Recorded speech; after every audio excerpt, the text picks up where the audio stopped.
Everyone, welcome back to HowTechs. Today we have an iPhone 17 Pro and we're going to show you how to change the screen lock time.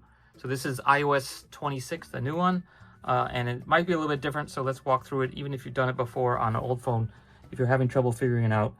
So you want to find the gear. So you can see it already started dimming because it's like by default set to 30 seconds, which means every 30 seconds you've got to unlock it again. So let's look for the settings sub-menu here. So look for the gears, and then you want to scroll down and look for display and brightness.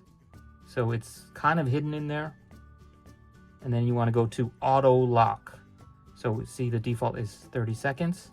So let's set this to something longer. Now I want to warn you, never, ever, ever do never. So never means never auto lock, which means unless you click to close it or swipe it down to lock it, it's never going to do it on its own. Which means if you put the phone down and the next day someone picks it up, it's still unlocked, and they can do all kinds of stuff with your phone without you being able to stop them. In other words, like they could delete all your photos, which would delete the photos on iCloud.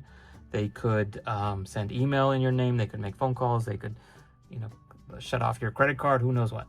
So yeah, never pick that. I would say, probably 1 or 2 minutes is better. So basically, that's what it takes. You can adjust all kinds of other stuff while you're in here, like the screen brightness and other things. And also, last but not least, there's raise to wake, which I believe just turns on the screen every time you pick it up, so it doesn't lock it or unlock it.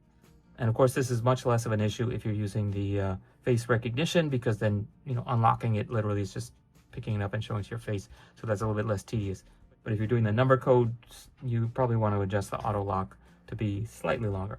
Okay, that's it for today. If you guys have any questions or comments, please leave them below. Otherwise, see you next time. Bye. Everyone, welcome back to HowTechs. Today I have a deep purple iPhone 14 Pro. And in today's video, we're going to show you how to insert and remove a physical SIM. So before we start...